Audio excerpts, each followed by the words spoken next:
are now about to start recording the shir. When you are finished, please hang up. Well, very freilich and Chanukah, everyone. It's a beautiful thing to reach a milestone, another Chanukah. There's no question about it.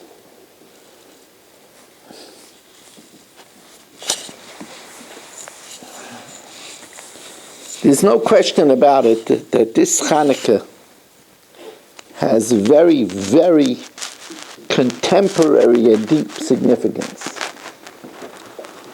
The Maral in the Chidushei Agadis on Shas asks a very simple question. He says, it says that the mitzvah of Chanukah is Mishitishka Achama, from when the sun sets, Ad Shetichla Regel Min Hashuk, until people stop walking around outside. After that, over Zmanai. Time's over. So the Maral says, but there's another Gemara that says that mitzvah Chanukah, mitzvah la'anicha b'Pesach Beisai, at the door of the house, u'b'shas ha'sakana, you should put it al shulchanai, on your table in the house, and that's enough. So Maral says, what happened to the fact that if nobody sees it outside, it's of his money? So the Maral says that u'b'shas ha'sakana, there's a special inyan to light the menorah. Because b'shas ha'sakana, Klal Yisrael needs a message of hope. We need a message of hope. There's persecution. The Goyim have the upper hand. It's stopping us from doing mitzvahs. So then we need the Chanukah, says the Maral, because it's a message of hope, just like it looked very bleak, and yet Hashem made it Rabbim miyad matim, Tmeim biyad Torah, Misham biyad tzadikim, so will the Rebbeinu Shalom do again. The message that Klal Yisrael is with us, that the Rebbeinu Shalom is with us in bleak times, that's a Gemara Mefureshes in Masechta Shabbos. Most of Rav Sheishis says by the Mechutz l'Paroiches ha'Eidos, outside of the curtain that separates between the Kodesh Kedoshim and the Kodesh, Yaroich, you should set up the menorah. So Rav Sheishis asks, what? V'chila oirahu tzarech? Does the Rebbeinu Shalom need light?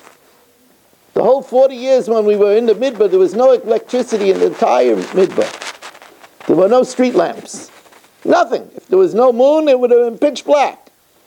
So the whole 40 years we went to the Or of Hashem, Yamad Eish. So in Hashem's house, he needs lights.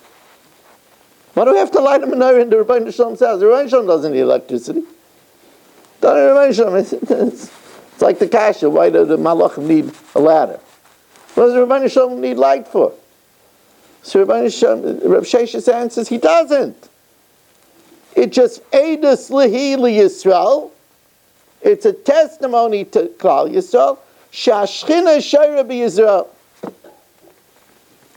The constant menorah is there only a testimony that Shashchina Shayra B'Yisrael. And the Rishonim say that the miracle is that they lit the Ner Maravi.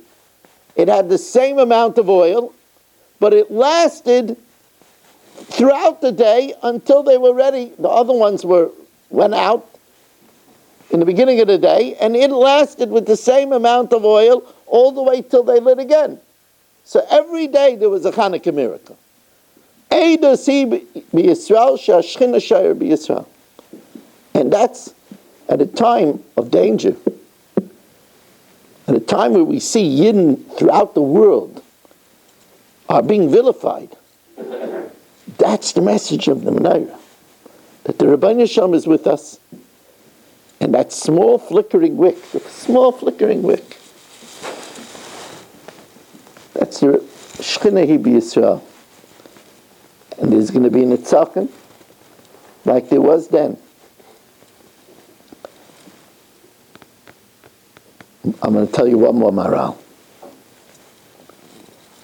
Mayudik maral. It's also in the Chidushei Agados, elsewhere, but it's... Maral asks that in the Gemara says Ma'ichanuk, and it talks about the nace of the Pak Shemen. In Ala Nisim, it doesn't say anything. It says, it doesn't say anything about the miracle of the oil. It talks about the miracle of the Nitzachim. So why does the Gemara talk about the Pak Shemen? And in Ala Nisim, we talk about the Nitzachim. It says the Maral, of course, the saving of Yiddish lives and the miracle of the war, that's the Ikar. But the Maral says that there's always a danger that people, especially looking back in history, Yehuda Maccabi is a Yiddish Kap. You know Yiddish Kap? Yiddish Kap, he was a tremendous strategic general, and he knew how to fight. You might say it was a derech hateva. So therefore there was the miracle of oil to be megala. There was nothing here but derech hateva. The same thing is bizmanenu. So he says, this elite force, these paratroopers, the Israeli Air Force, this brigade, and the 607th Brigade, and this, what do you expect? These are Israelis, highly trained, elite paratroopers and forces. So that's why we have the city of Ofakim, Reb Shimshon Pincus' city. They broke in with 40 terrorists, and the first thing in their way was a shul with 500 mispalim on Shabbos. None of them were armed. Those 40 terrorists, all armed with rapid machine guns, would have verschmetted all 500 people, Rahman al-Tzam. For some reason, they didn't go in, even though they see afterwards that on their plans, that was their first step. They didn't go into the shul. They went to the nearby town, I think of Gefni. And over there were a lot of Israeli police, and they put down the 40 people. The open miracles, I heard reports. I heard soldiers that say they were reservists, and they summoned them on Shabbos. So what did they do? They didn't have guns with them. They were given out guns. They said guns a lot of times need to be cleaned, need to be checked. They didn't have time for it. He said he went with this gun with trepidation in his heart, and mamish, from Shabbos till Tuesday, it shot perfectly. Tuesday, he was given chayfish to go back to the base. He went with the gun to the range. When he was with the gun on the range, it kept on jamming. It was so bad that he had to take it into the armory, and they said it's completely malfunctioned. But it shot perfectly. And he says he heard this from many people that went out that Shabbos. The Rebbeinu Shalom makes it so clear. I mean, so clear. Whether you listen to reports of doctors that couldn't believe that people survived, he couldn't believe it.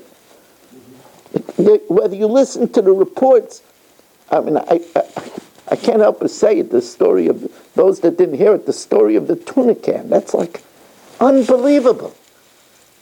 The ration at the front is tuna. They get these little cans of tuna. And everybody knows that it's chalushas. So what they do is, they already know, they open it up, they pop it open like a duggan can, and they throw in a match, and it smokes the tuna, and it makes it edible. So here he is with his friends in the Gaza, in the middle of Gaza. He pops open the can, throws in a match, and somebody says, "Are you crazy? We got live ammo here." So he takes it, and he throws it. All of a sudden, there's a big explosion. 2 minutes later, they come up with a white flag, Hamas terrorists.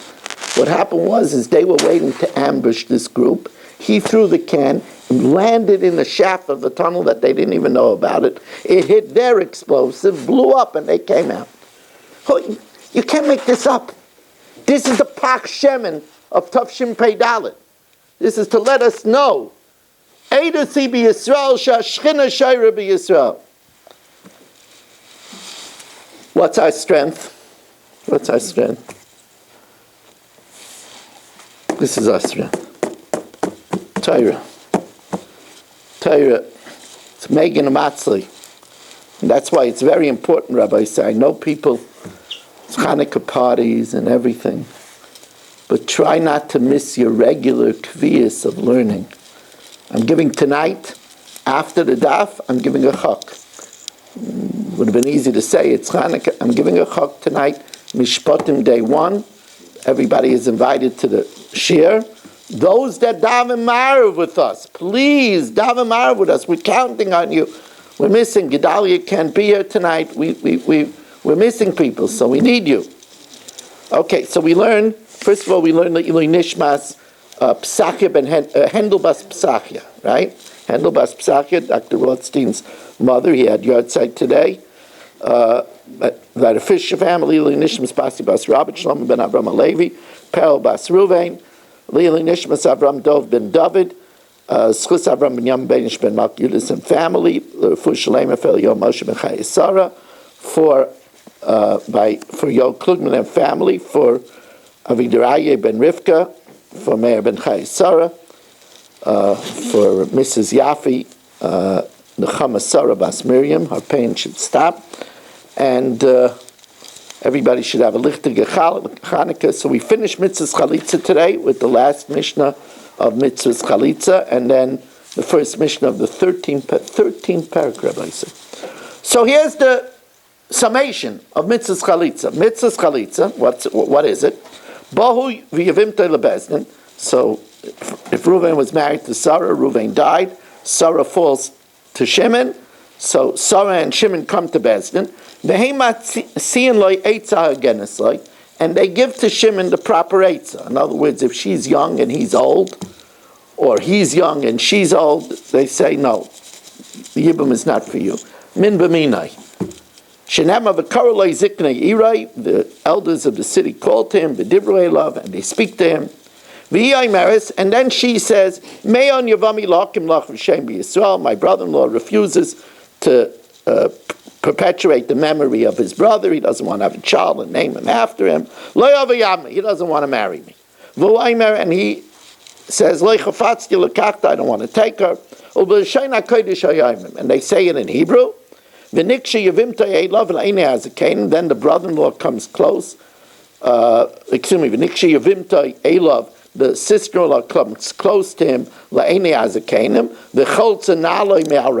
and she removes his right shoe from his foot, and she spits before him, spit that could be seen by the judges, and she says, so should be done to the man that doesn't want to build his brother's house, and that's the end of the formula. And when Rabbi Hyrcanus said the formula under the elm tree, gives us the details, so we should know that the memory is very strong. Under the elm tree, B'kvar Eitam, in the city of Eitam, the Gomer es Kol HaParsha, he didn't stop there, but he had them say the last pasuk of V'nikrish Shmoi Yisrael Beis Chalutz Anal, and his name will be called the house where they removed the shoe. So Goimrim Kol HaParsha, they finished the whole parsha. Now, V'nikrish Shmoi Yisrael Beis Chalutz Anal, and his name should be called in Yisrael the house of the removal of the shoe. So the Tanakama says mitzvah b'dayanim. The judges have to reiterate that it's Beis Chalutz Anal, v'loi mitzvah b'talmidim, but not the other disciples that are standing there.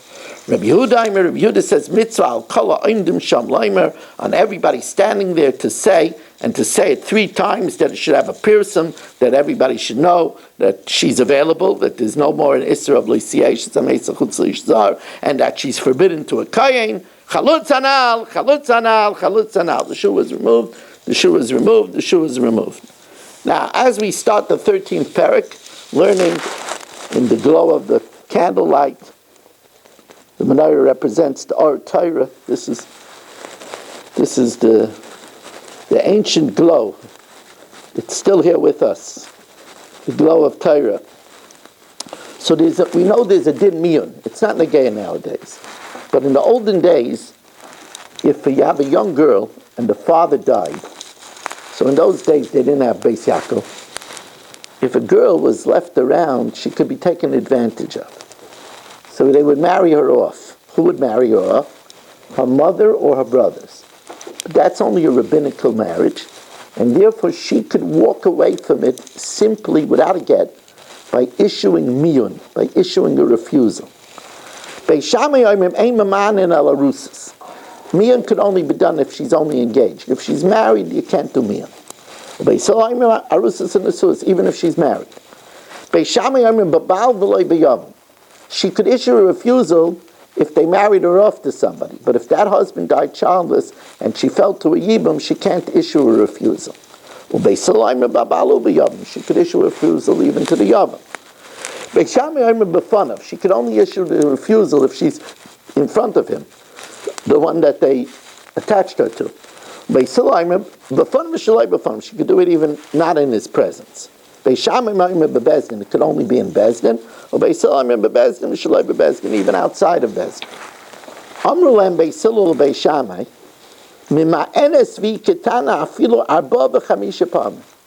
She can do this even 4 or 5 times. In other words, they tried one, she refuses. They try another one, she refuses. She can do it 4 or 5 times. This is not musical chairs. This is not musical girl. That's not what we do with a Yiddish maidel. Pass her from one man to another man and to another man. No. And remember, Beis Shammai holds only after engagement. They engaged her to somebody. If she refuses, then she has to wait until she grows up, or you could get her to a second person, but that second person she has to marry. Or Usimayin, she refuses the first one, Usinasa, and marries the second one, because after that, Beis Shammai holds there's no refusal. I know this was a lot longer than usual, and I thank you for your patience. I want to wish everybody a real lichtige Chanukah, and I hope you have a wonderful Chanukah here with us, and in Fairways, and with your families. Again, second Marav, quarter to 8, daf at 8, followed by Chok.